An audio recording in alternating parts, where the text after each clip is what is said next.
questions. So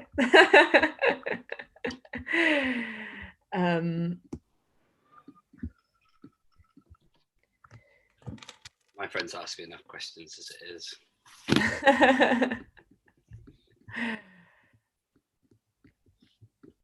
Cool.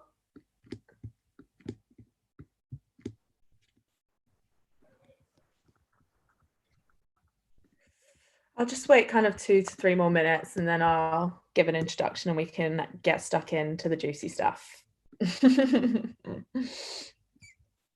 Thanks everyone for being here. I'm super excited for this.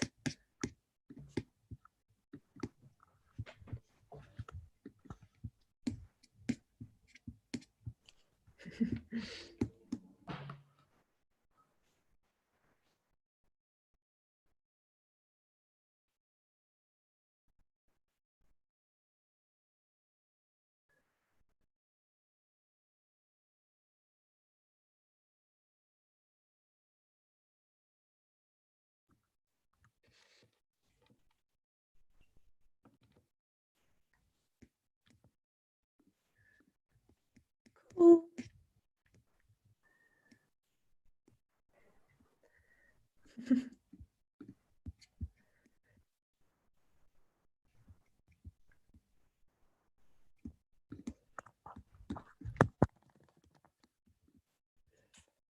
Great. Okay, so hi everyone. Thank you so much for making it. We're really glad to be hosting this panel discussion. It's the first one SH24 has ever hosted, and it's also the first event kicking off our Sexual Health Week celebrations. We love this week because it's such a great time for the community to talk about really important topics and to address some conversations which never really get the airtime that they deserve or need. So on behalf of SH24, we're really super excited, and it's great to be in and amongst a community of people driving so much important social change, including everybody who's joining us tonight. So thanks so much to the panelists and the moderator for joining us. This year, the theme of Sexual Health Week is consent, which is a hugely important topic that threads through so many of our social and sexual interactions. So to honour this, we're hosting conversations this week to address the nuance of the topic of consent and to tackle the impactful areas that we may sometimes take for granted. So the reason we wanted to host this panel in particular is because the kink and BDSM communities are pioneering in their attitudes towards establishing consent, creating safe spaces and driving inclusivity. So today's panel came out of a desire from us to learn more from the community, as well as celebrate the work being done and discuss the work that still needs to be done. We know there's going to be some big questions, so if you'd like to ask the panel something, which we hope you will, please use the Q&A function to direct a question either to the whole panel or to a specific panelist. If your question has already been asked, feel free to upvote the question with a thumbs up so we know, more of you are looking for answers to that specific question or theme. Thanks again for being here and for joining us, and thanks to everybody on the panel for being here too. And with that, I will disappear and I will hand over to Sarah to get the conversation in flow. Let's go. Thanks, Chloe. We're here obviously to talk about BDSM, kink and consent. But first things first, let's introduce you to the people team who are here to talk about it. So we're going to go in alphabetical order just to make sure that we're dealing with everyone fairly and even-handedly. So Alex, would you like to introduce yourself? And you're on mute. A good start. I'm sorry, I'm Alex. I also DJ under a name Kiwi and run a party called Crossbreed, which is a queer sex and kink positive rave really, but it's also kind of turning into quite a community in its own right as well. And I've also been a dom, I guess, all my life, but understandably for like maybe 4 or 5 years and practicing kink for around that time knowingly as well. Nice. Anastasia. I am Anastasia and I am a writing curator. I write for a number of magazines and I work in photography, fashion, queer issues and other topics. And I also have my own project about BDSM, kink and queer sex in the context of culture, which is called Other Kinds of Pleasures, and which you can subscribe to or read for free on Patreon. And I'm a switch and a sadomasochist, if we're going into that as well. Lovely. And Aura. Did not know we were all, doing our sexual preference stuff. But hi everyone, my name's Aura and I am an EDI specialist. So I work as an equality, diversity and inclusion specialist as my role. I'm also just one of the kinksters who's been part of the community for quite a while. So if you haven't seen me at Crossbreed, you've seen me at other parties. So I've been around for a while. I won't talk to people about what my kinks are, but I will say that I'm probably one of the most geeky people of kink, getting into it via books and then just plunging into the world of it. So I love it. Brilliant. What we all need in our lives is BDSM and kink. Geek. We just don't have enough of them, I don't think. I am Sarah. I am going to host the panel today, and I am head of marketing at Field, which is an alternative dating app for people who want something, shall we say, a little bit different. I am probably a dom and some sort of masochist, I would say, or at least my team would say. So that's mainly what happens at work. But brilliant. Well, thank you everyone for joining us. Could we do pronouns as well quickly, because I didn't do that before we started. Of course, Alex. If that helps to start. I am a she, her. As am I, she, her. Yeah, mine is she, they, but she, her is good for now. Thanks. You're welcome. Thank you, Alex. So first things first, before we kind of get onto the complex topic of consent, I am really keen to understand, obviously knowing a bit about kink and BDSM, exactly what it is and what it is as definition and what the communities look like. So maybe Anastasia, could you kick us off with telling us a bit about kink and BDSM and what it is? I mean, it's not a small task.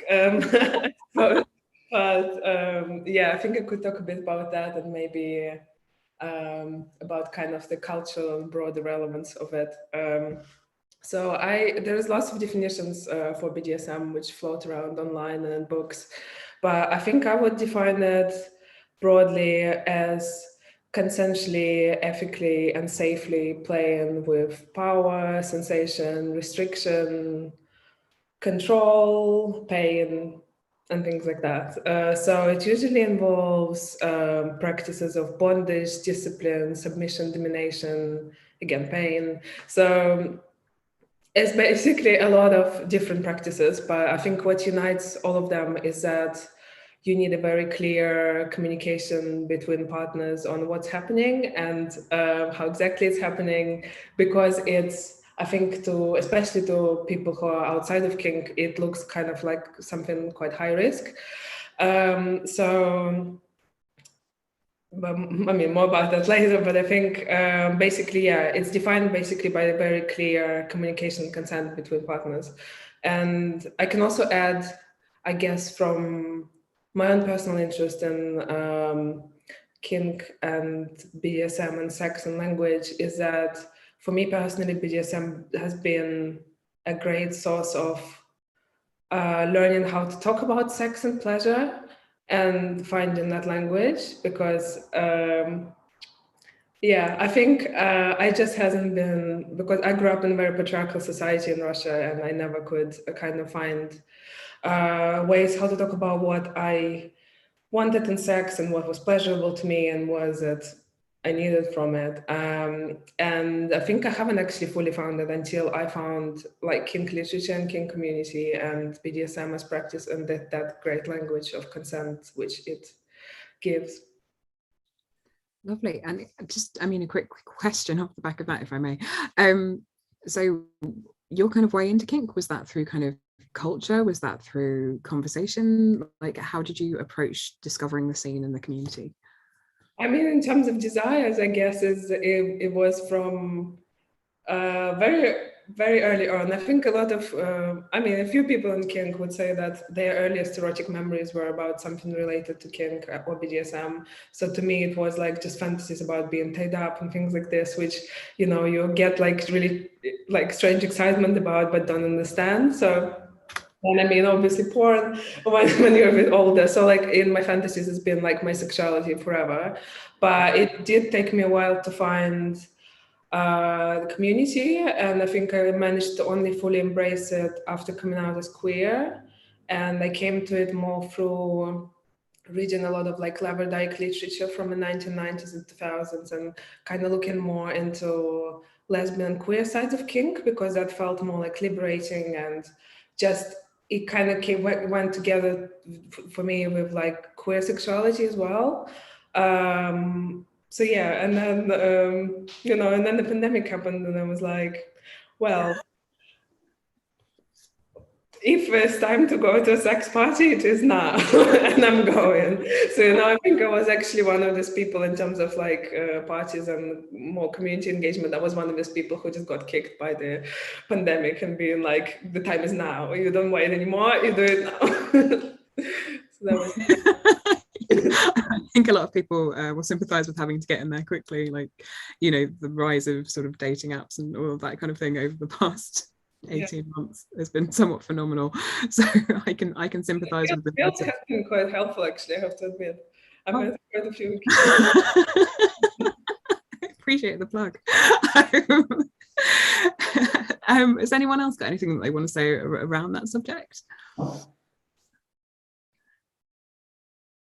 Yeah, I would just add that I totally agree with your definition, but on like a broader scale, almost to make it maybe a little bit more relatable. Like, I think there's power dynamics at play in all sexual relationships, and in specifically all good sexual relationships or all good sex. I've always found that it can sometimes take someone to lead and someone to submit.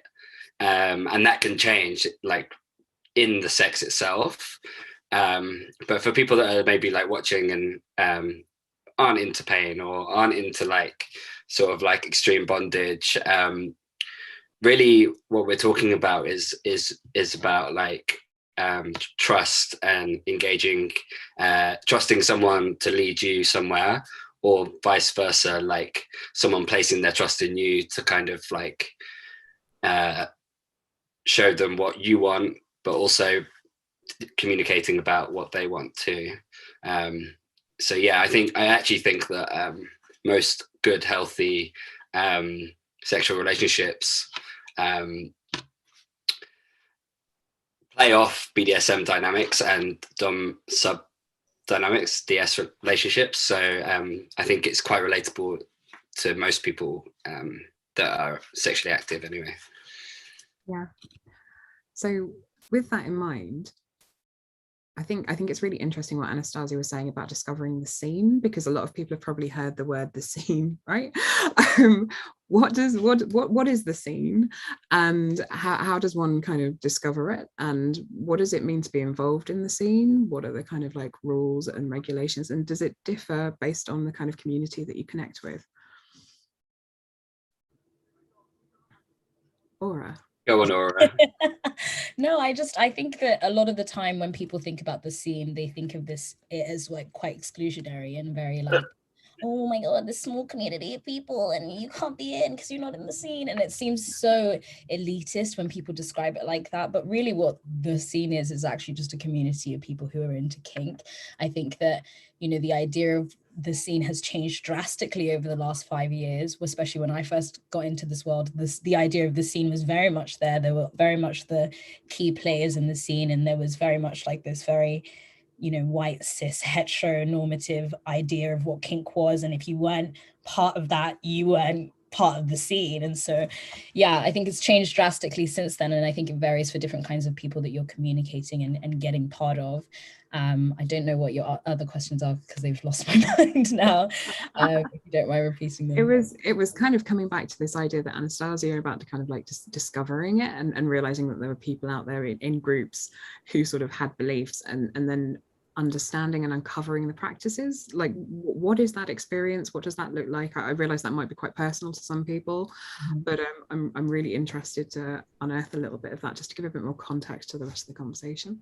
Yeah, I can jump in and then I won't talk about my own personal experience, but I think one of the things that people should be wary about before getting into it is thinking about your own personal psychology. I think that's something that people don't really think about before getting into the scene and the community. People don't think about where their head's at and then how they could impact others. People very much plunge into this scene, if you will, wanting to explore desires and fantasies, and that's absolutely fine, but you have to be self-aware before plunging your own psychology onto a lot of other people. And what I'm really wary of, especially now since we've said, the lockdown happened, people are really plunging into the scene more, and I'm just weary that there are a lot of really young people who are just coming in and not thinking about like the dangers and the safety and everything like that, because as we've talked about, like the whole beauty of the kink community is that we are very obsessed with communication and consent and trust. But if you don't come in with being aware of the dangers, then you could come in being very naive as well.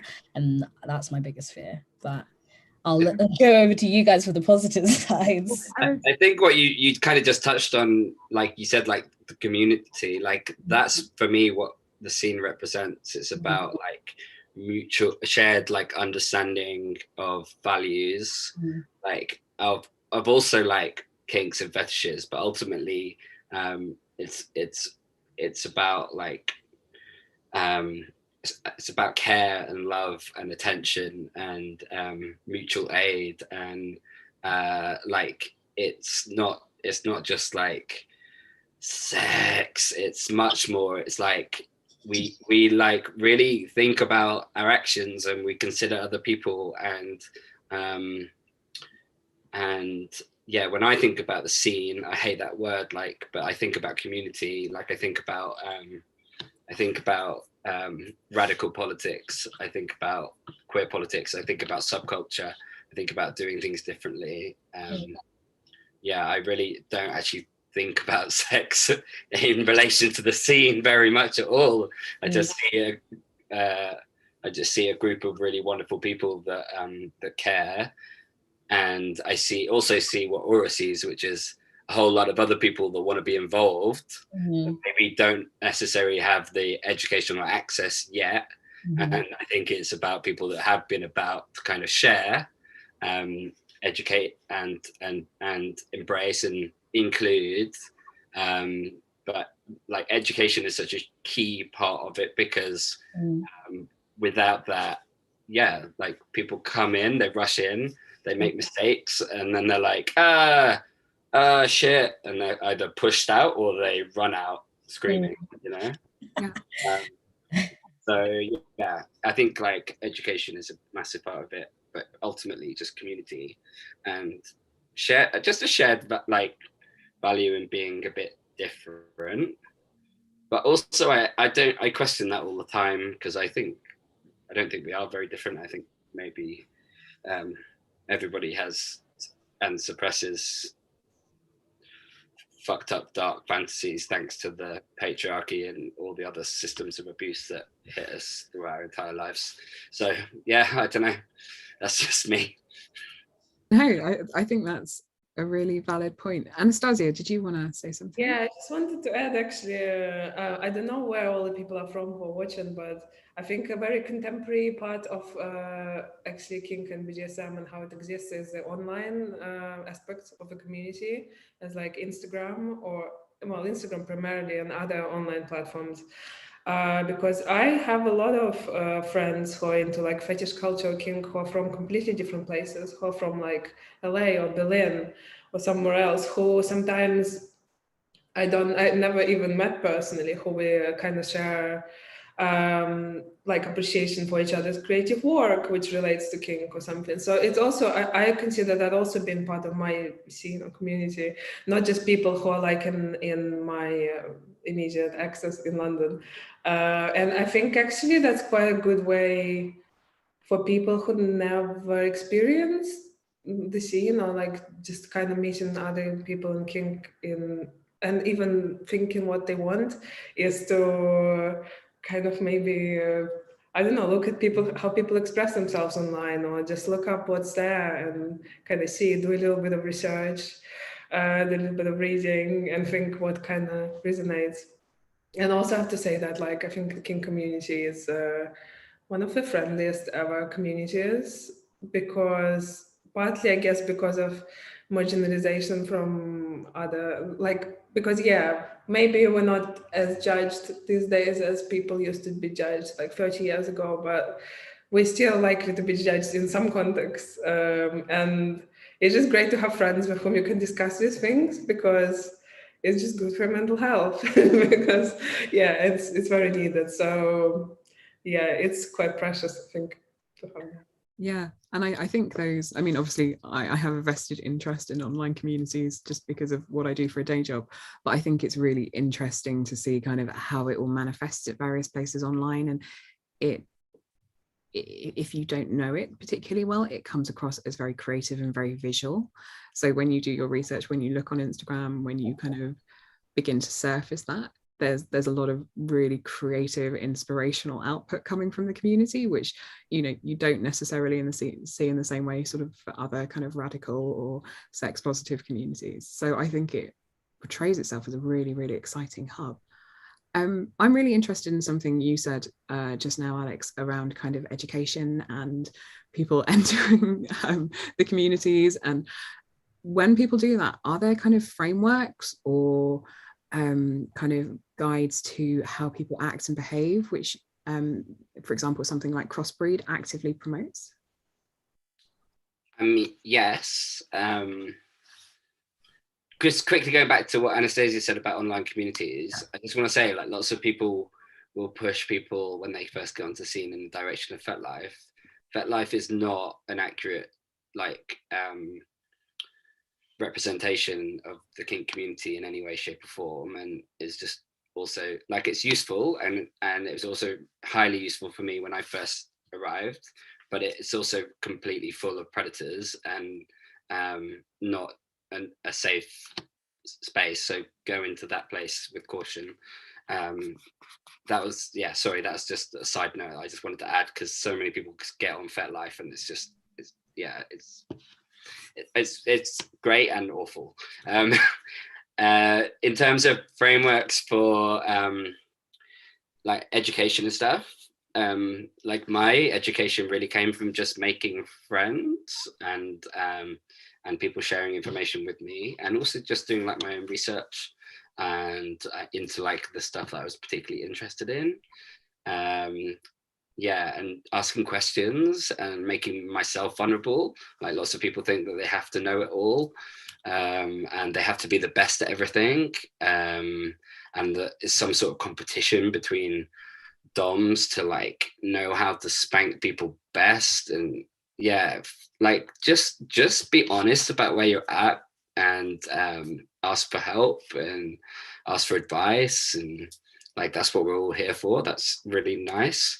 In terms of like educational frameworks, like at Crossbreed we have a set of rules that we put out there, and we also ask quite a lot of the people that come through our doors, and I think that's important. Like, but does that answer your question? I don't know. Yeah, it does. But I mean, so so for example, right, one of the things that we always get feedback on at work is what do all the acronyms mean? Do you know what I mean? Like, we get especially people who are kind of new to the app, or you mean like frameworks of like practicing kink? Yeah, so sort of the kind of like safe, consensual frameworks. Yeah. So there's tons. There's like 2 that are quite commonly known, but also I don't think they're even that well known anymore, but I think people practice them without knowing that that's what they're practicing. So like the original one was kind of came about through like gay culture and like of like the heyday, and that's safe, sane, and consensual. That's kind of been pushed towards the door now, because what does sane mean, and who the fuck is sane anyway? That word has quite a lot of stigma to it. But that was essentially about politics and engaging the politicians that were essentially and the police that were essentially trying to lock up gay people for practicing perfectly safe BDSM, and it was about like a kickback to that. Something that I guess I practice mostly is risk-aware consensual kink, RAC, which is about much more about communicating risk, communicating boundaries, but accepting that sometimes things go wrong as well. So communicating that and acknowledging that when, because ultimately that's true, something does go wrong, we can get to that point, but like also discussing like hard limits. So, you know, like it's a broad spectrum, but ultimately like in kink, BDSM, like consent is something that is very I mean, I also think this is sex too. Like I think in a moment we can all relate to the idea that we consented to something thinking it might be something, and then afterwards we weren't so sure if we enjoyed that thing, and then, you know, like that's okay. Like we can then communicate that, and we can also be like, I don't want to do that again, or actually I'm not comfortable with what happened and I don't feel good about it. Can we talk about that? So it's just about like accepting that there is risk in sex, that there is not this hard line of what is consent and what is not consent. We can only communicate as much as possible to find like this space where we're trusting each other enough to have great sex and great experiences, but also make mistakes and learn from them, and also be accountable for them. So yeah, I think those are the frameworks I kind of work under, and I kind of encourage that level of communication in all sex for all people. Yeah, I've talked enough.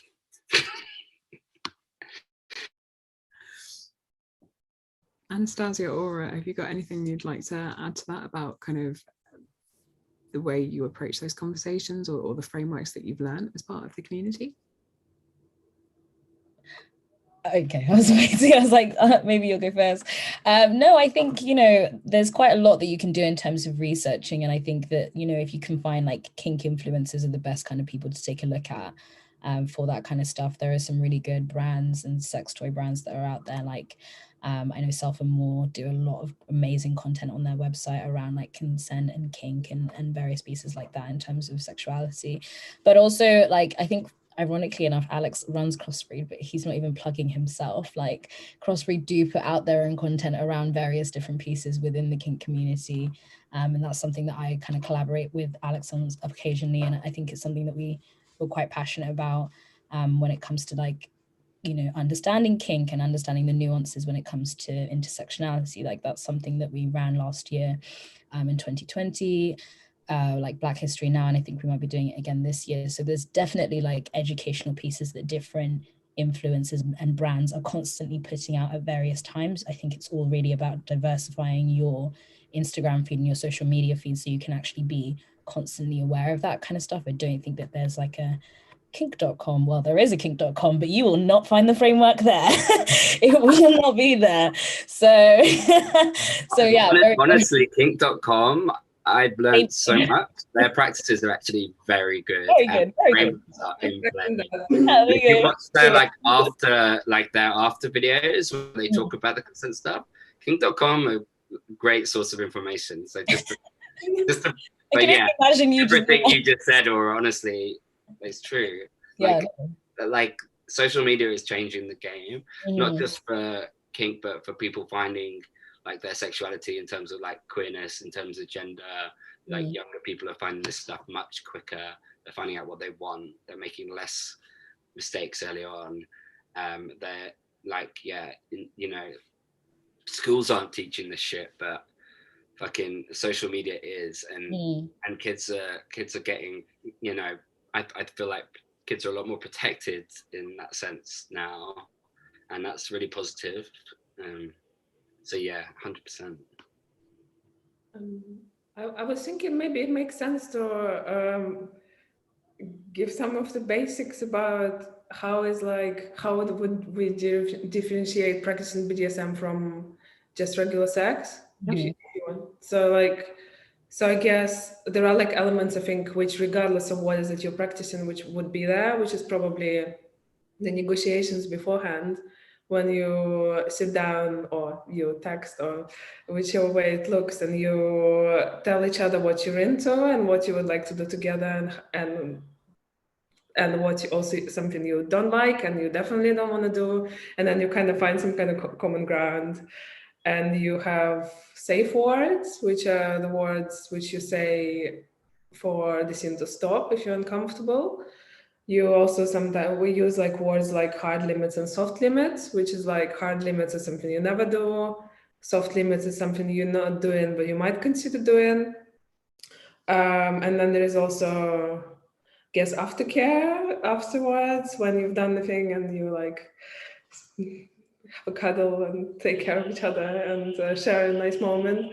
And some sort of, I guess, some sort of debrief afterwards, which could be immediately after or could be a bit later when you talk about what happened. And yeah, so it's a lot of talking, as we see, which is probably one of my favorite things about all of that. Yeah, and I think it might be passed into people sometimes because we're not used to talking about sex and what actually we're doing so much. But I think it's quite like a great practice, especially discussing what you both like and what you're into and what you don't like. And then after checking in with each other, I think that's like pretty great.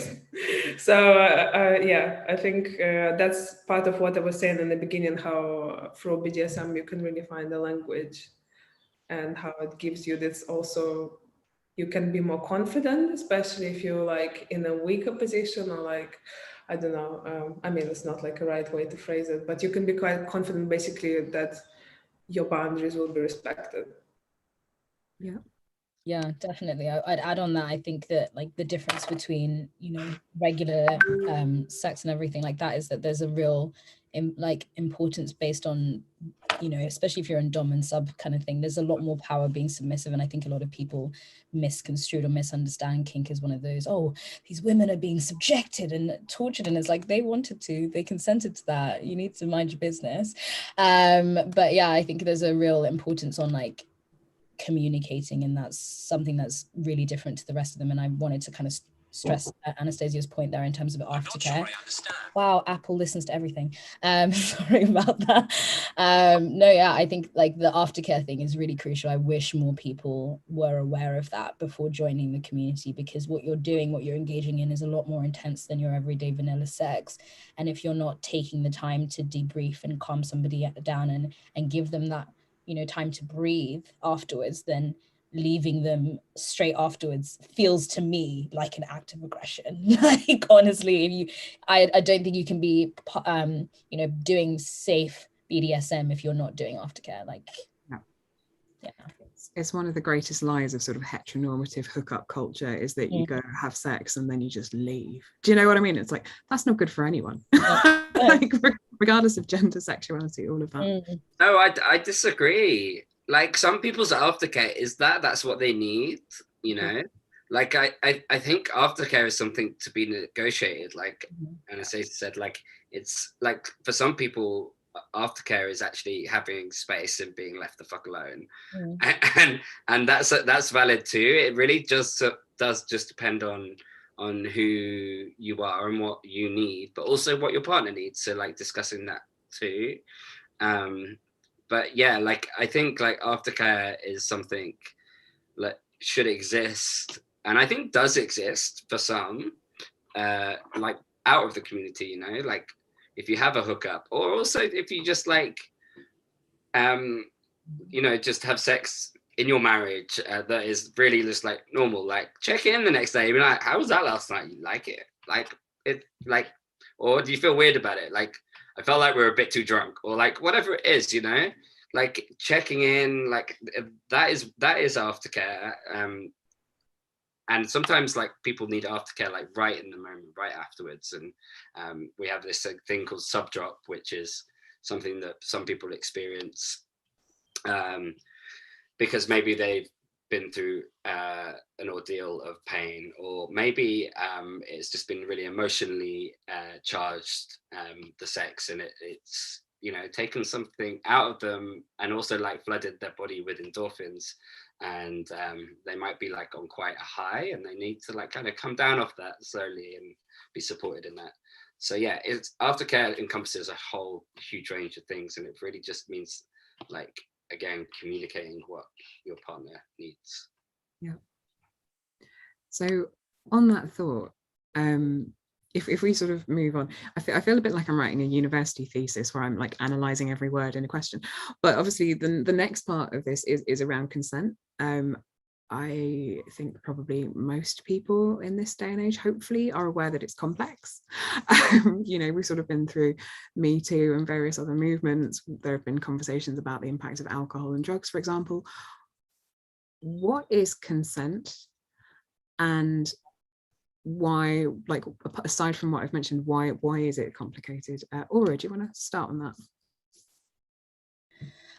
What is consent? I think consent is something that can be quite fluid, but is very fixed at the same time, and as complex as most things are. I think that it's crucial that people are often asking. I find the the government video of consent as simple as tea thing freaking hilarious. But you know, we move. I think, yeah, the beauty about consent within the kink community is that it's consistently asked, and I really like that. I think the fact that you're constantly checking in with somebody and constantly making sure that they're okay with what you're doing is something that you don't necessarily find in vanilla sex, like within kind of normal communities and stuff like that. It's not something that's spoken about. Consent isn't actually checked upon enough within those kind of communities. Like, I can't tell you how many times consent has been broken within just a normal everyday club and bar. But if you go to like a kink party and somebody gropes me, and somebody who works for that party sees it, that guy is out. Like, he is kicked out. And I feel a lot safer because everybody's looking out for consent in those kinds of spaces. But I do think that consent means different things to different people. And I do think that, you know, there's some nuances with it in terms of different ethnicities and different kind of marginalized groups as well. And I think that I won't go through all of them because I can't for their experiences and mine, but I do think it varies for different groups as well. Vague, but that's what consent is to me. I mean, I think that's fair. I think so thinking about consent and the fact that it is someone agreeing to something that has been explicitly stated, and presumably the consent is explicit, right? Because it's not really consent if it's a bit vague. Like, unless you've agreed certain terminology, that's fine. How can consent help us address the kind of issues around kind of like boundaries and privilege and power that come up specifically in the kink and BDSM community, and then, as Alex has talked about, kind of like in the kind of wider relationships and sex sphere? Yeah, I think that, you know, especially around the boundaries, and I think Anastasia touched on it a lot, and we've kind of all been saying it, like the whole beauty of BDSM and kink is it's about communicating consistently. And if you aren't really a good communicator, it's going to be quite difficult for you to successfully do BDSM. I really do believe that. I do think that, like, with consent and boundaries and privilege and power, that's something that I, as a Black queer woman, have had to navigate quite a lot. And my experience throughout the community, I think I've been in the scene for a long time now, I think like 5 or 4 years. God, I'm getting old. And you know, like when I was younger, I was very, you know, fresh-faced and excited. I'm gonna find my Christian Grey. I'm sure I wasn't reading that at the time. I'm lying. I definitely did. And and I thought, you know, it's gonna be this wonderful fairy tale. What I found was a bunch of assholes, excuse my French, and that, especially for me as a Black woman, the ideas of power and privilege were very much embedded into my experience of kink, that I was being constantly fetishized when I would go to kink parties. And this is before the scene is where it is today, where it was very heteronormative and very patriarchal and very everything wrong with society. You know, I was fetishized, I was grabbed, I was abused, I was, you know, there was so much nonsense in the scene back then. And I think where things have progressed is that people are really trying to constantly think about consent when it comes to boundaries and when it comes to privilege and power. And what I really loved about last year that when I collabed with Crossbreed is that, you know, we kind of thought about this piece around privilege and power. Like, yes, the kink community is very white, like, and I think that that's what a lot of Black, brown and POC people, like POCs, you know, come into the community being like, don't really think I'm going to come into this community because I'm not represented. And fair enough, like often we are not represented at a lot of different parties. And so, and even if we are, you might not be represented as a Black woman. There's probably a lot more Black men than there are Black women. And so I think a lot of the time when you're a Black woman coming into this scene, the fear is, how is fetishism going to impact me? You know what I mean? Like, how are people going to approach me? How are people going to treat me? How is that going to happen? Am I being looked after in those communities? How much are those parties and communities thinking of me when it comes to those boundaries of privilege and power? And I wouldn't say anything for a lot of other parties, but there are a few parties that are thinking about the nuances of that and trying to think about how we address that and how we think of that. And obviously for Crossbreed, you know, there's loads of amazing rules and it's really well researched, the rules around boundaries and privilege and power. But what's really great is that they've started incorporating so much in terms of these nuances as well. And thinking about microaggressions within parties. Like, I remember when I used to go to parties and, you know, some stupid white boy would come and touch my hair and grab me by the head and be like, you're cute, as if I'm literally a piece of meat. And I was just like, this is just not consent. Like, this is just not it. This is not consent. But, you know, we've moved a long way from that. And that's the beauty of why, you know, the kink community is a lot more pioneering than any other party community, because of the fact that we're constantly thinking about how boundaries and privilege and power interact with consent within our community. I hope that answers your question. Yeah, I think it's like to touch also on like power and privilege. It's also maybe important to acknowledge that a lot of people's kinks are informed by power and privilege.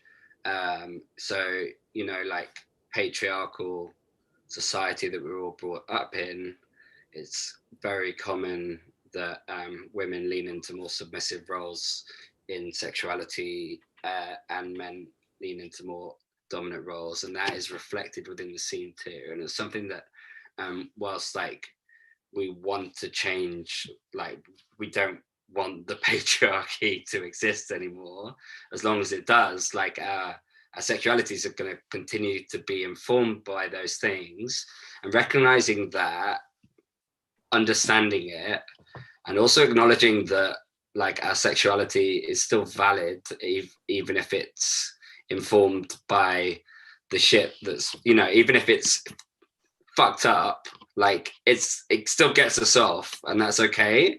Like, that's not something to be ashamed of. Like, that is not your fault. So just kind of like, yeah, just thinking about those things and like being conscious of them, and like working towards a more queer utopia where men don't rule the world is exciting and good, but also like we're not going to change the world overnight. And if as a woman you love getting spanked, good for you, that's great. Like, fucking go get that spanking, you know. Yeah, just wanted to kind of point that out, because I think a lot of women feel women feel as a feminist they aren't entitled to that, to their sexuality.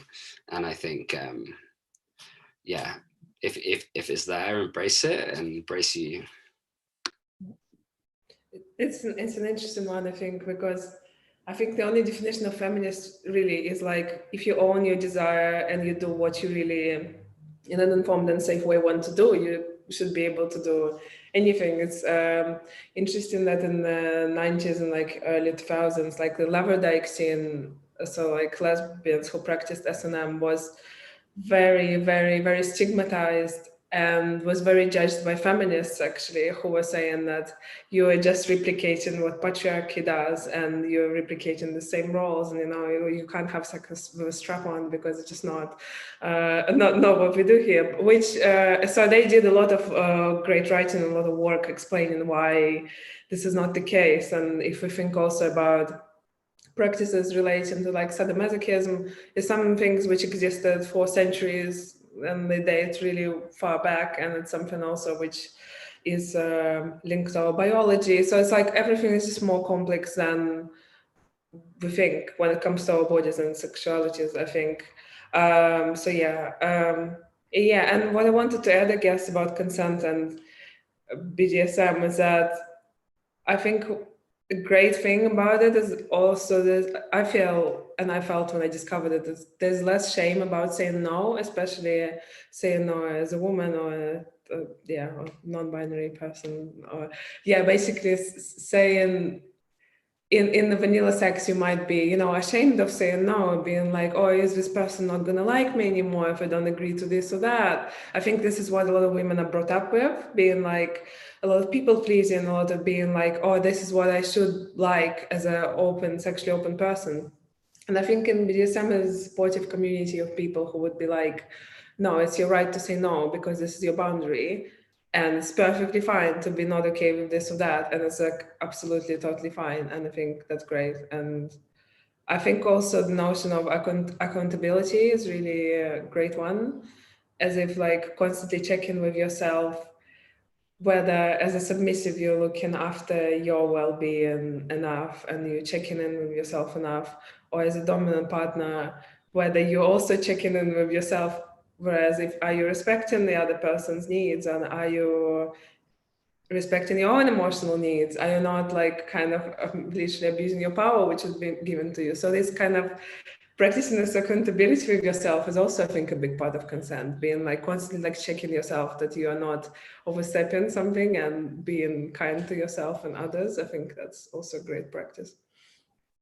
I think there's something very powerful in what you've all spoken about, which is effectively a sense of ownership, right? You're taking ownership of who you are and what you are happy to experience or not experience. And then there is a reciprocity with the other people also, hopefully, in that scenario, taking ownership and returning that and communicating that, which I think is really interesting. So for people who aren't experienced, how do you go around understanding what you're comfortable with and communicating that and soliciting that level of communicating your own consent, but also making sure that the other people in the relationship are also understanding and communicating and consenting to what you are asking or the boundaries that you're putting in?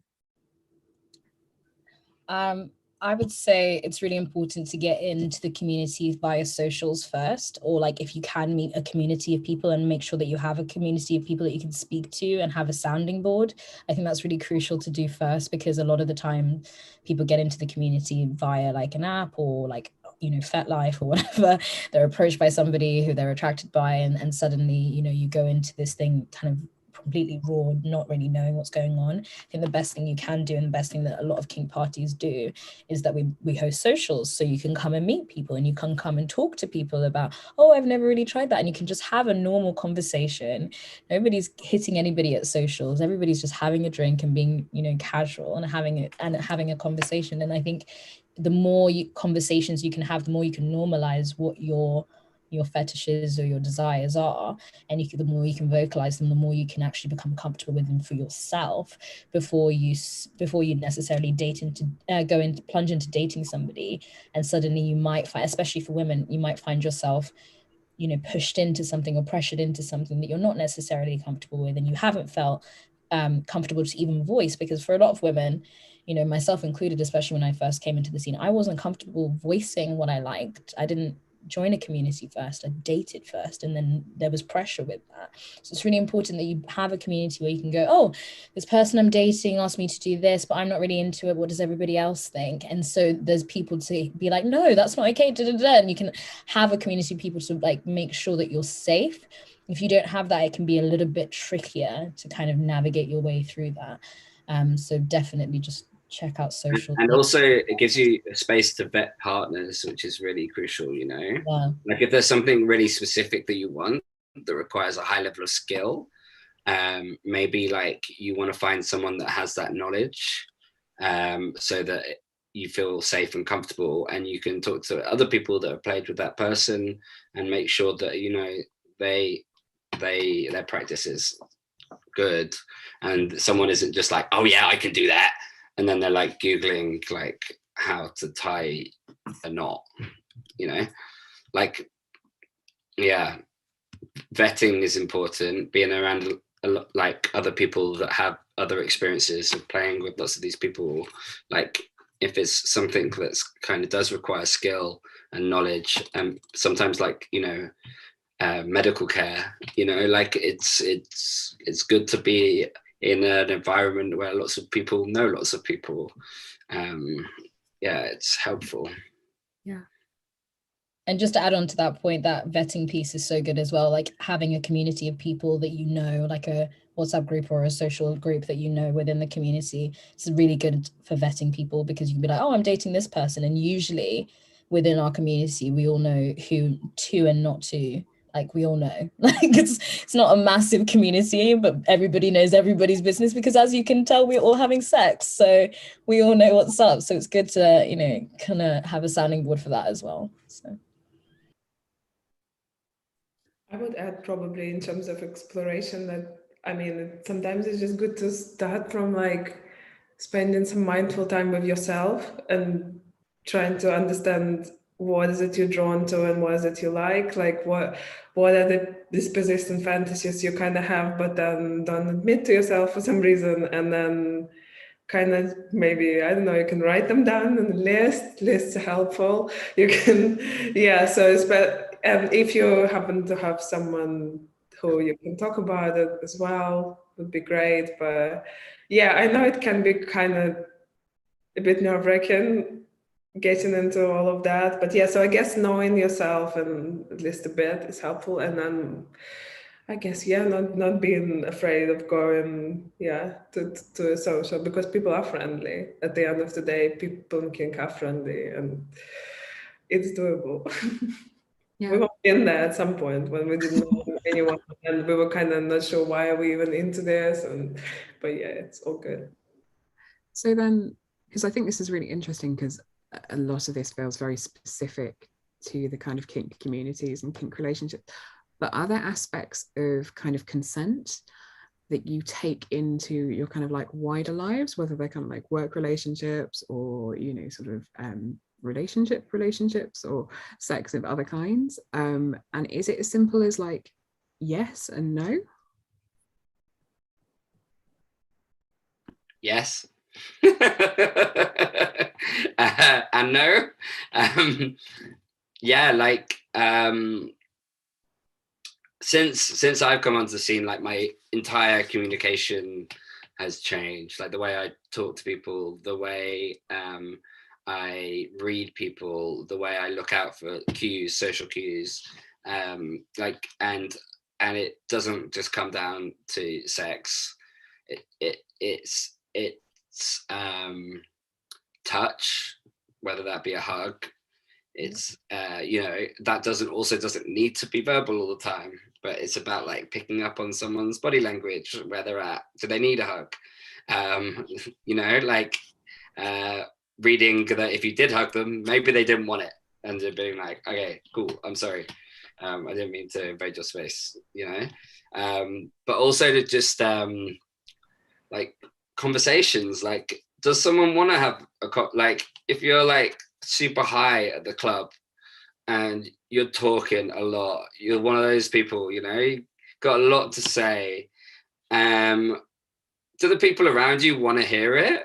Like are you pissing someone off or ruining someone's night? Like you can ask. You'd be like, is this appropriate? Do you want to hear me talk? I'm like wired. Like, just being aware of your own self and checking in with like the people that are in your space and around you, whether that be at work, whether that be in the club, whether that be in your bedroom, whether that be at a sex party, whether that be just with like your monogamous partner of 12 years, you know, like, hey, like, do I bore you? Like, would you like me to talk to you less? Would you like me to talk to you more? What do you need from me? You know, consent entails like all the different elements of our lives. And like, since like learning about like sexual consent, I think like my communication patterns and my self-awareness and awareness for other people is like completely changed. And I think like we could, like, everybody can learn from like, yeah, like, I guess kink consent practices, but also just like queer culture, like being like politics, just being aware of your like privilege. And like, as a cis presenting man, like I dominate spaces. Like I'm conscious of that. Like now, I never used to be. I used to fucking take up so much space everywhere I went. I still take up space, but I'm aware of it and I check in with people. You know, like, just like, and not just space, like I'm also aware that like I can appear threatening to certain people that may have like sexual trauma, or even like, you know, yeah, like just like having some self-awareness and also being aware of the people around you, it's so important, and everyone can learn from that, I think. Definitely. I mean, I would add that, yeah, clear communication, being honest and clear about your boundaries, asking other people about their boundaries, and also kind of, I guess, owning your desires to a degree, not like being able to like explore them and kind of not to have, I mean, not to have a lot of shame about them as well. I think it's just kind of sort of like an analytical thing, I guess, to a degree. But yeah, I guess communication is the main thing for me, for sure. Definitely. I would add to that, I think the aspects of consent that I've learned from kink is very much like vulnerability and self-awareness, but also just kind of, it's amazing how self-aware the kink community is. I think that's what's the most beautiful thing, is that everyone's very aware of where their kinks have come from, why they're into this dark or interesting desire, and they're able to, you know, articulate it. And it's one of the great things that I've really learned from kink is how much that the psychology and mental health really has a game to play in all of this, and how open people are to actually having those conversations. And that's something that I wasn't really aware of prior to joining the community, like how much mental health influences our sexual desires. And that's something that I've taken into my personal life and been a lot more self-aware of as well. So to add on to the points before, yeah, self-awareness is a crucial piece to take from the community. Thank you very much. I'm going to move over. I've got some questions in front of me that people have been asking while we've been talking. Apologies, anyone watching might not get around to all of them. But I think first things first, just scanning what we've got here. There's one I really want to answer that I read. I don't know if jump in. Is that right? Because it's something I just really, really care about. And it's, shall I read the question out first? Yeah, read the question. I'm terrible at reading, so if I fuck it up, sorry. Did I you would love to know what changes the panel would make to sex education in schools and how they want to see consent being discussed within teenagers. And I kind of want to, like, teenagers, yeah, important, but before teenagers, like primary school, maybe even nursery, like, I think it's absolutely crucial that we teach children what consent is at a really, really early age. And that doesn't mean sexual consent, but it means like understanding what their boundaries are. And what I mean by that is like one method that someone said to me, and I would love to be able to reference who it was, but I can't for the life of me remember. But it's, so like 5-year-old, this is what consent is. If have you ever been tickled? Yes, all 5-year-olds have been tickled. Have you ever been tickled to a point where you actually didn't like it anymore, but because you were laughing, you couldn't say no? Most 5-year-olds will be able to say yes.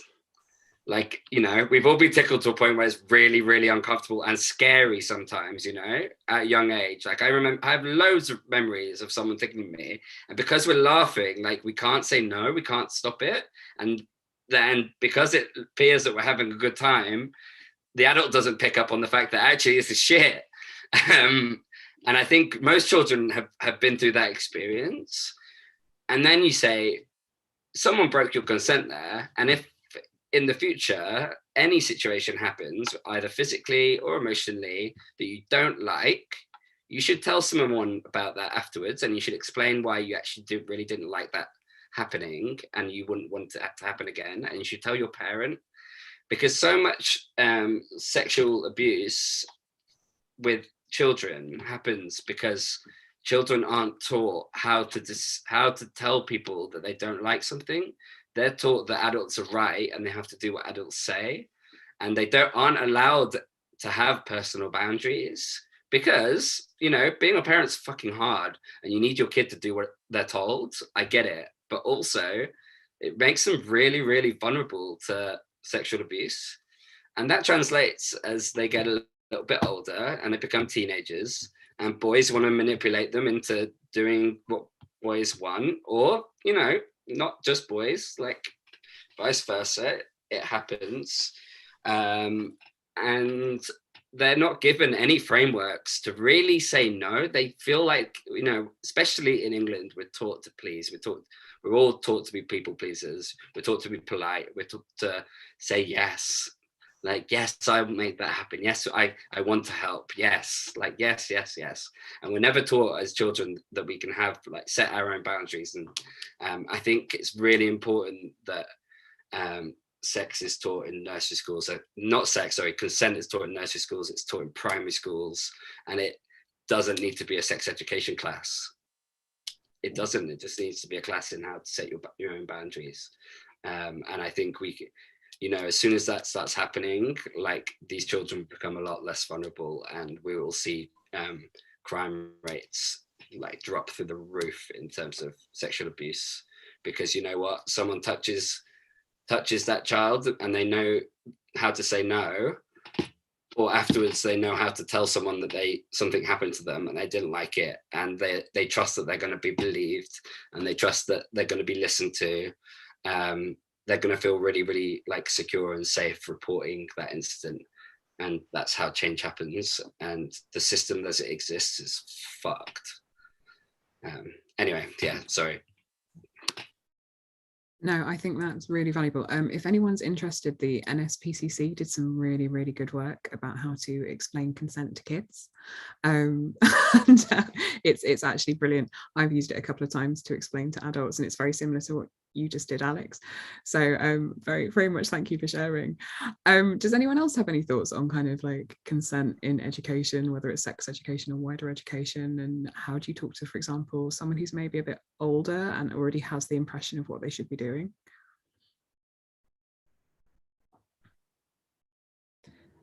I think, like, the problem with sex education, especially for teenagers, is that it's always going to be seen as a joke. Like, I remember from when I was young, and I think that, like, we had, you know, sex ed teachers come in specifically at my school and try to teach us all about this stuff, and it was always kind of seen as a joke. But I think that people don't realize the enormity of it, and I think it's something that shouldn't necessarily be taken as a separate subject in itself, but, as Alex said, kind of incorporated into everyday education as well. This kind of piece of making sure that you're not breaching people's boundaries consistently, and actually being respectful of people. I just don't think that education teaches us that enough in terms of even our differences as people, let alone when it comes to sexual education as well. But yeah, I also think, like, the way that we're teaching children and teenagers around sex education shouldn't necessarily be something that's taught to them by teachers alone. Do you know what I mean? Like, I think that if they were in a forum and in a space by themselves where they were able to talk about this, and somebody was able to come in and be like, oh, you know, we've heard your whole conversation, here's where we're wrong, this is why, then maybe we can help. But like, there's no way you're going to take a 35-year-old telling you about sex education seriously when you're 16. Like, I think it's a lot better that you let people learn in a communal way as well. So true. And like on that, like what teaching some of these things in a classroom in this like super heterosexual, like biological way, right? It's like how is that ever going to be anything but hilarious? And like actually, like for me, and I think probably most people, our sexual education came like we educated ourselves privately, right? And how do we do that? We went on Pornhub and we picked up on like essentially all the fucking, you know, patriarchal nonsense porn that was wild and exciting to us and turned us on. But what if sex education was a bit more like considered and also maybe like given to us in private settings? So, you know, like we're given like brilliant, like interesting, diverse pornography to watch that explains like the ins and outs and all the rest of it. Because you know what, like parents, teachers, schools, if you think your 12-year-old kid hasn't seen a porn video, you're fucking kidding yourself. Like 8, 9, 10 years old, they've got smartphones, or their friends got a smartphone, and they are sharing porn. And like, why aren't you sharing porn that matters? Why aren't we giving them like some sort of antidote or something to bounce off the like the abuse essentially that they're watching, you know? Yep. And then there's the kind of bad mechanisms that people are learning off that, right? Because obviously a lot of pornography, you know, assuming people at some stage have seen some, a lot of it is usually heteronormative. It's sort of implied consent sometimes, if you're lucky. Most of the time it's usually non-consent, implied non-consent. Yeah. It's, well, let's be honest, like the most hit stuff is actually incest, which is and usually like daddy little incest. Like that's pretty much the most popular porn on the internet, the most googled porn on the internet. And like it's literally about preying on little girls and manipulating them into doing what we tell them to do.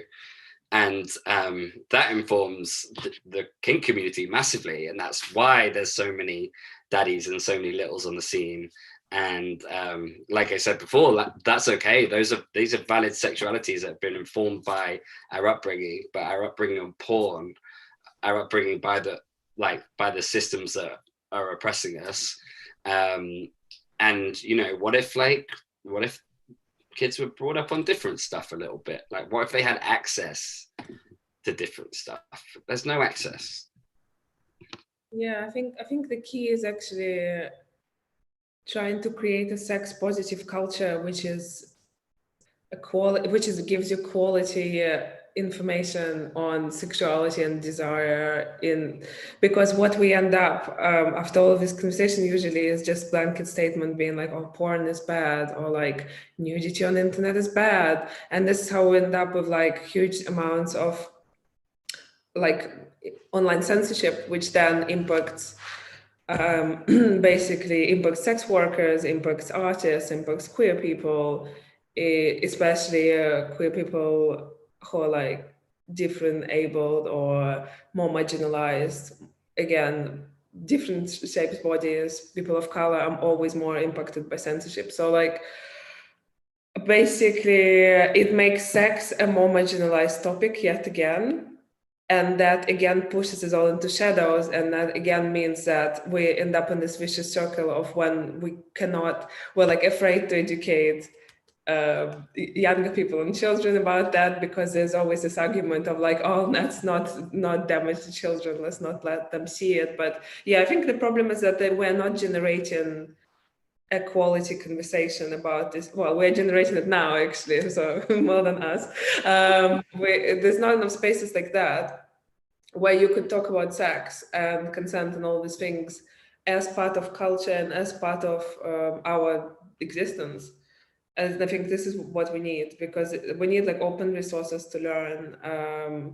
And yeah, we need open conversation about issues which we have. But yeah, I think this like kind of just judgment that sex is, of course, sex is a very controversial topic, but it's also like part of our lives, which will always be there. So we can't just, you know, deem it prudishly as something just dangerous and nothing else. It's like it has a lot of sides to it. Yeah, 100%. Sorry, like that. My rant really wasn't about trying to censor stuff. It's the opposite. Yeah, Like, no, I agree. It's just I think I like porn. Yeah? I think I don't want it to be censored. It's brilliant.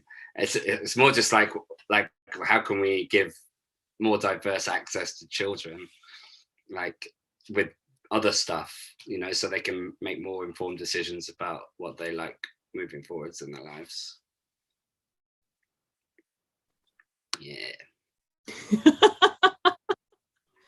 Thank That you. was really creepy. Yeah, sorry. That was very creepy. Yeah. Got me talking about porn. Easy, Tiger. Take a beat. We'll move on to a different question. There are great projects which combine porn and sex education. What's it called? There was one in Berlin where it was specifically basically educational porn, but it's yeah, I'm not sure what they're doing now. I think it was called literally Sex School. It was a good project there. Yeah, there's been some really cool stuff actually. The NSPCC again did an amazing live panel with a porn star about fapping aimed at 13-year-olds. Like a very, very famous porn star, and they effectively used her as a way to like draw in all these young people who were sort of at the experimentation and understanding their body stage to have a conversation around actually, you know, what real consent and real sex look like, because that's what we come back to time and time again, is like actually in real life it's different, right? Like when you are in the room and you're experiencing it, which brings me neatly on to being in the room. But someone has asked, Alex, thank you for sending in a question. They've said, you've talked about aftercare being negotiated. Negotiating what you need seems to be a new idea to a lot of people who aren't in the kink community. Can you expand on how negotiating what we need before sex can help to have a better sexual relationship? So was that aimed at me? And anyone. Or were they called out? I've spoken enough. I feel like I don't know. I feel like it's quite. I think a lot of people are afraid that talking about what you like or want or discussing something beforehand can make it less hot and less interesting. I think that's what a lot of people are afraid of. They're like, but how we will talk about everything and then there's not going to be no chemistry, no surprise element or something like that. But I think you can do discussions in different ways. Like you don't have to maybe sit down, Gus wasn't do it right before. You can like do it maybe via texting a couple of days before. But yeah, I think just basically understand it, because I think a lot of people also assume what other people like. You know, thinking about their day-to-day behavior or looking again at porn and people think that they have like the best guess of what the other person likes, but it could basically be the complete opposite. So I think it's a great way to just understand what you like and see what they like, and then like either meet in the middle or like figure out what you could do together. And I guess in BDSM it's like quite often, I guess it's a dominant partner who does like more planning. So you still have and like more kind of plans what's going to happen. So I guess you still get that surprise and everything in there. So yeah, I think that's it basically. Just negotiations are so hard. Like try it. Like it sounds like I get why people think it's not. It's so hard. Like by the time you're like spoken for 20 minutes about the different things you're into and like got like bounced off each other, you're charged, you're like, it's amazing. Like it's the best foreplay, it's the best like drinks chat, you know. Yeah, I also think that when I first started hearing this term negotiation, it kind of troubled me. Like I was like, it's almost like when I think about negotiation, it's about trying to get what I want out of a situation. It's like it's like, how can I get the best situation for myself out of this? And so I think that word like is, I don't know if it's a problem, like, because now I understand it in context of kink and BDSM, and it makes sense. But I also think it can maybe put people off. It's like, wait, hold on a minute. So have I got to make compromises in this? And the answer to that is actually complex too, because maybe by the time you've had the conversation, you're interested in compromising something that you would never have thought of before, because the conversations stirred an interest in you. But no, it doesn't mean compromising your boundaries or adjusting your limits so that you can get something you want in return. That isn't the conversation. Yeah. Cool, thank you for that. I will move on to another question then. Okay, this is a difficult one, but let's have a stab at it. So someone has written in and says, in my experience, abusers are often good at talking the talk, and in that way manage to justify or get away with their behavior. And I've heard people have used the language of kink and BDSM to justify abusive behavior. How do you deal with abusive behavior within the community? And is the way it's dealt with different to the outside world where it's not really challenged at all? So I think ultimately we're probably talking here explicitly about consent violations, right? So how is that dealt with in communities? How is that dealt with for you guys? And actually, is there anything that we can learn from dealing with it sort of in our wider lives? I actually think it's generally dealt with really badly within the community and out of it. I think as a society, we are really focused on punitive action. And we're really focused on cancelling people too, you know, and I think that just causes further harm cycles, further abuse, and I mean it's proven to. That said, I don't think I do have like a really concise answer on better solutions. Like I'm really interested in and for transformative justice. But that has a whole list of complications too. And, you know, as an organizer, like I don't have the frameworks, the time, the energy, the emotional energy it takes to be kind of also holding space for transformative justice. So, you know, at Crossbreed, how we deal with things is we believe victims / survivors first, always, and we take proactive action to remove accused offenders from spaces. And sometimes that means that people are excluded from that space that may not have done anything wrong. That's rare. But it also means it doesn't give them that much space for accountability and for change within our specific community. That doesn't mean we don't encourage those practices and things to happen anyway. I can always just think, you know what, we are actually just a party. And if one person can't come to a party, as much as people think that's really harming them, it's not. There are other parties, like there is life beyond Crossbreed.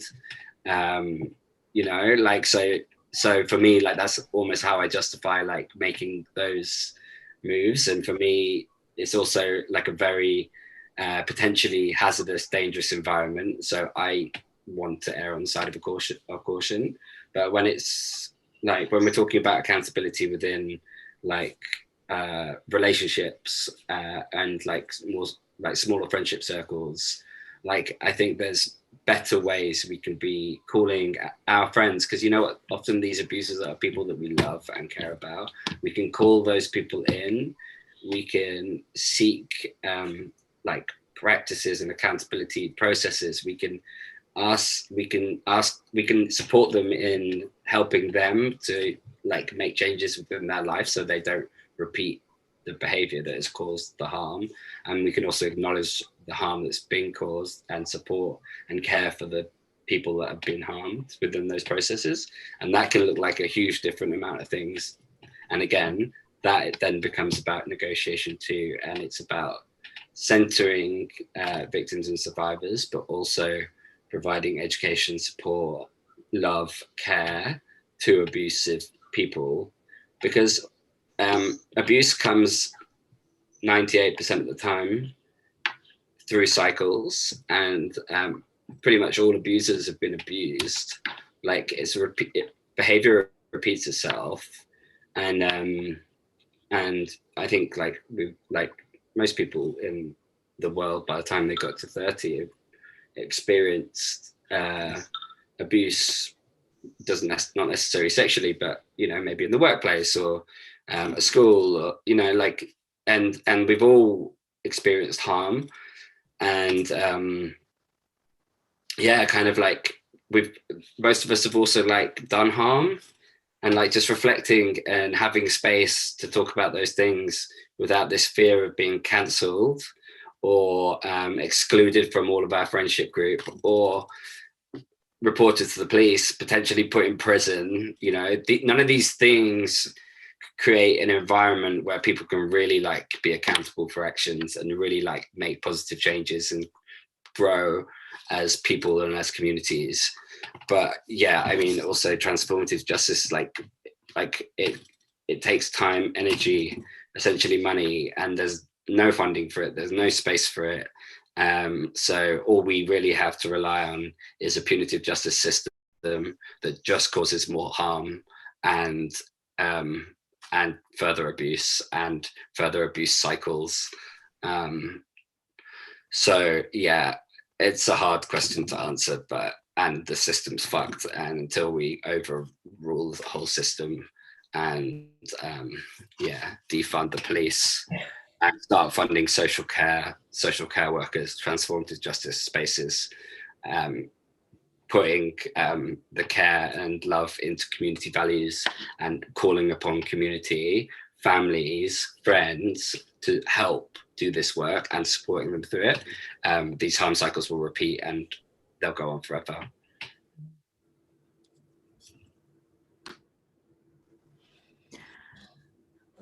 So shall I add? I can add something from my just like personal, individual perspective. I think it's probably interesting to hear that we talked about all of these great things BDSM has in terms of resources for safety and consent, but then unfortunately it does happen that there are people who practice it who would be manipulative or would gaslight you just because it happens everywhere, and it could also happen there. And I don't know, I think the best thing is I guess intuition is one good thing to rely on, accountability of like yourself, and check in if you are actually looking after yourself enough. But also I think community is important in terms of it doesn't have to be huge, or you don't have to be publicly part of the kink community in your town, but it's great to have at least a couple of friends who understand what kink is and with whom you can talk, because then you're not basically one-on-one with the situation, and then you would have like a second opinion on that, and then you might be more able to recognize what's happening. And BDSM, like, it involves extreme emotions and intimacy, a lot of intimacy. It involves like a lot of emotional ups and downs sometimes, not always, but sometimes. So, and that can basically, you need some ground sometimes. You need some people to ground you in experiencing that and not kind of fall for things which might be not so good for you. Yeah, and I think we started talking earlier, for example, about the fact that in a lot of these interactions there is always an element of risk. Like, you can't completely negate that. And so I think what's interesting in the context of this conversation is how those boundaries, that consent, that negotiation, that accountability, that's a lot of personal responsibility. And we, like most people at some time in some aspect of their lives, have probably forgotten one of those things. It's just that obviously in the context of what we're talking about, actually the repercussions can be much more severe. Mm-hmm. You say that, but I like for me, like the risk within my BDSM practice now is so minimal. Yeah. Like in comparison to how I was having sex as a teenager, like going to bed with someone shit-faced drunk, them being shit-faced drunk, like and like fucking, and then waking up the next morning and saying bye to them, like, and then maybe texting them the next day being like, fancy it again, like that's risk, like, and that's culture. That's like the culture that children are being brought up into, you know, like that is fucking risky. And you know, I think I like got lucky, frankly, you know, like I could well have caused harm back then and still don't know about it, you know. Like the way kind of society teaches us like that sex exists and is to be taken, not shared, like that's the risk in that is fucking mental. The risk in what we do, like whilst we, you know, we can talk about like violent practices and stuff that can cause like bodily harm, and of course there's risk in that. That risk is really quite minimal in terms of like lasting harm, and because we negotiate it and we learn and we educate ourselves and we share skills. The risk in like breaking consent boundaries in hookup culture, in just like abusing drinking drugs, yeah, that's so much more risky. So if each of you had one thing that you'd want people watching tonight to take away about consent, what would you want that one thing to be? I'm going to go to Aura first on this, because I just saw her do an eye roll. No, I was moving my hair and then you went to me first. I was like, fuck. No, what would I want everybody to take away from this? I think, first of all, know yourself and find a community and be able to speak to that community freely, because at the end of the day, kink really is, and the scene really is about having the freedom to explore yourself. It really is about your own self-exploration, about your desires and your freedom to do that. But I think, you know, having that communication is crucial, and also communicating is vital. And if you can't communicate with yourself about your desires, then you're not going to be able to communicate with others about their desires. So that self-work is crucial too.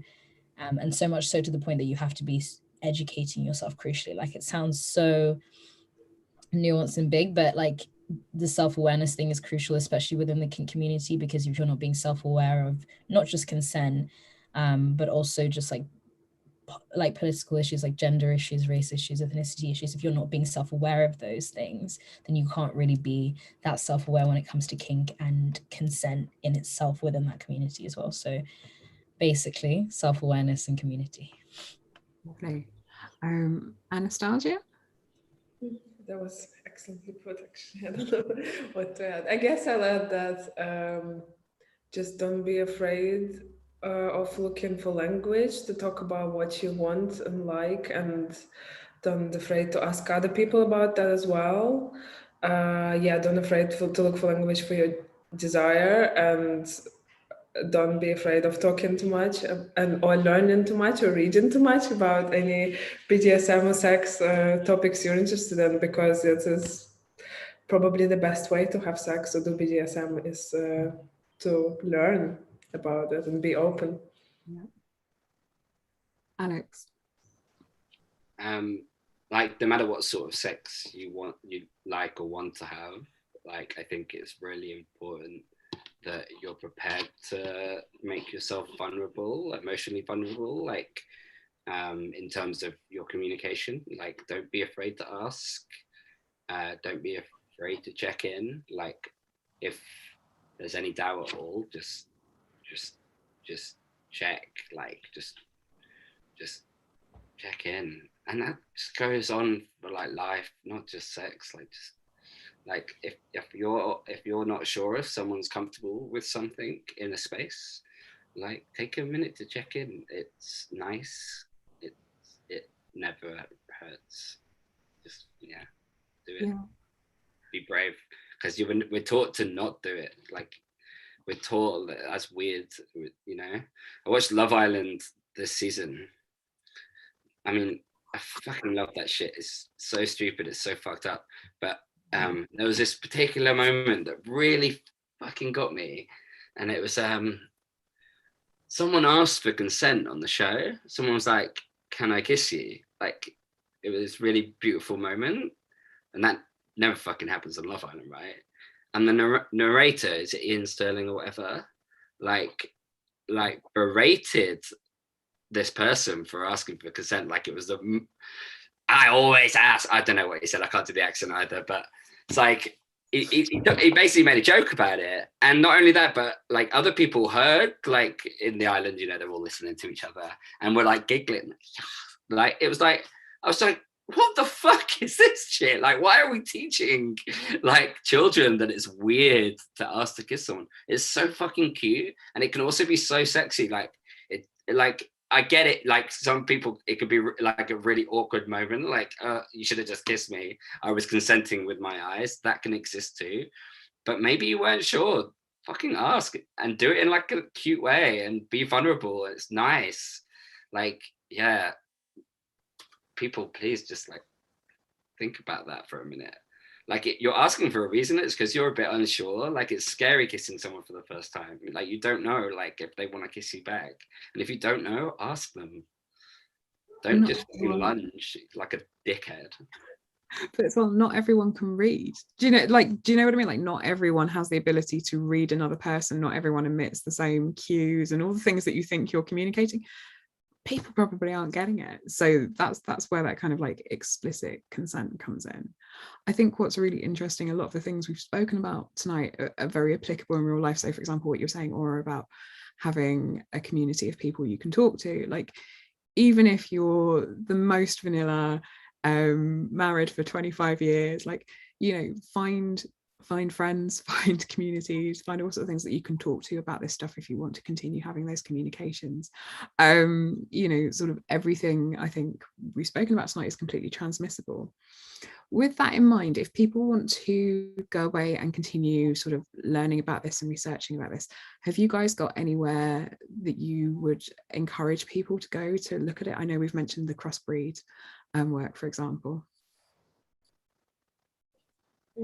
I got a lot of, if anyone specifically is interested in lesbian and like Leverdyke perspective, I got a great, there's a great person on Instagram called Demonum X, who is an educator about polyamory and BDSM and a rope top, and a great person. And she has compiled a great book list as well, which I used a lot when I started learning about all of that. So that's good. I mean, I do some educational stuff by myself, and I also do some with Club Verboten, which is a party, also like a party in the community in London. So I'll do some talks with them, I think in October, November, the next one should be. Yeah. Also, oh my God, the UK Lever and Fetish Archive is incredible if you're in London.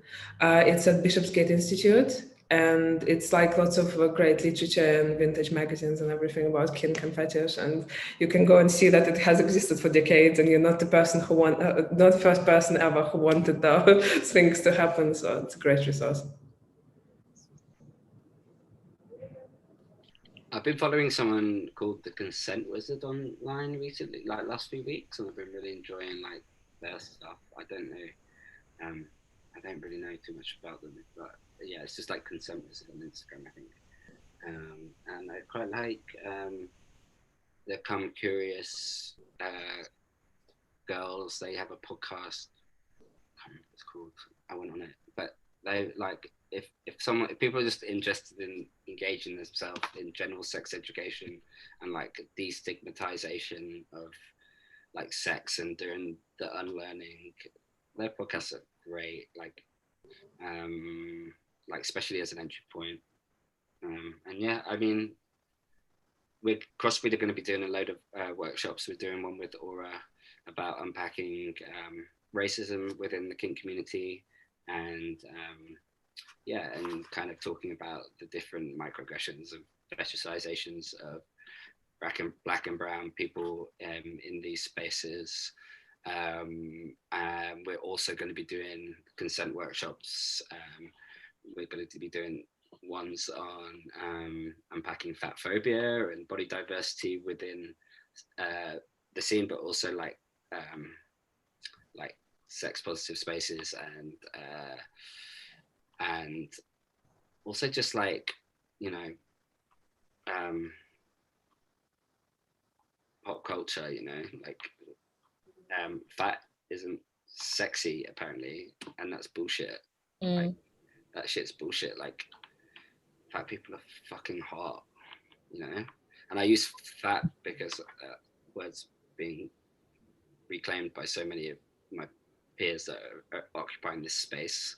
I don't think I'm that fat, so I'm not sure I should be using that word. So if that offends anyone, I'm sorry. I just think it's actually a really beautiful word, and fatness is also beautiful. Yeah.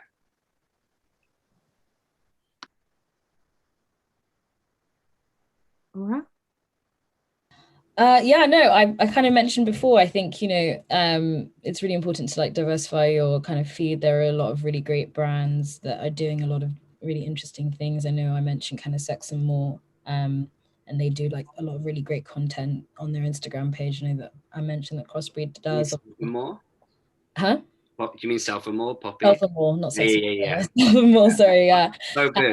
Shameless plug to a good friend of mine who owns that really great platform, and like they do so much education stuff on there, which is great to see.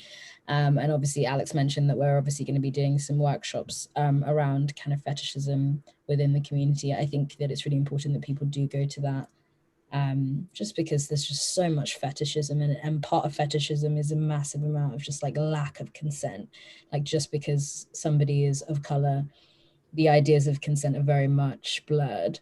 So it's really important that people do think about the nuances of that, and that's the beauty of the community, is really trying, especially white people. Like I learned so much from Aura's talks last year, and you know, like I'm an anti-rate, like I'm onto this shit, and I learned so much in 4 weeks anyway. Like, there's so much to learn that you don't consider and you haven't thought about yet. And it's fascinating, and it's really, really good. So yeah, please come to those. They're going to be great. It's going to be amazing. Yeah, we really think about. I think that people should just educate themselves on people generally. Before you start having sex with people, maybe think about people. Another huge thing, just self-awareness. But yeah. And I mean, from me, obviously I come from a geeky tech background, so one of the really exciting things that I think is happening a lot in technology, and you've referenced it earlier, Anastasia, is the sort of incredible diversity of kind of applications designed to help you negotiate. So for example, there's one called Amor. There's a really nice sort of starter platform called Karma, for example, which talks a lot about things like consent and accessibility and, you know, negotiating and all of those kind of things. So do look around at kind of tech platforms, what they're saying, what they're doing, because a lot of them are really well researched and really carefully thought out. So, you know, do look around. There are lots of resources, you know, lots of apps have blogs. Like Field has a really nice blog with lots of things about consent and safeguarding on there. So you know, SH24 is doing a lot of work around consent this week, so, you know, do check out the other things that they're doing. Talking of SH24, this has brought us, I think, safely into harbour for the end of this particular webinar. So I will hand back to Chloe. Thanks so much. Thank you, Sarah. Thanks, Anastasia, Alex, Aura. This was wonderful. As I mentioned at the start, this is the first webinar panel that we've hosted, and what a way to kick it off. This was amazing. I learned so much. I'm sure everybody watching did too. We're going to be hosting another webinar on Thursday, which is about consent and film and TV and the media. So if you'd like to join that too, anybody watching or or any of the panelists. That's happening Thursday at the same time, so you can check that out on our socials. And so it's recorded. Will it be like live on YouTube so people can look back? I know a few people couldn't tune in but wanted to watch it. Yeah, it is being recorded, so I will let you know about that. Cool. But yeah, otherwise, thanks so much, everyone. Thanks for joining, and I'm looking forward to hosting more of these in the future. Thanks again to our panelists. Thank you for hosting us, SH24 and Chloe. You've been amazing. Thank you. Cool. Bye. Bye.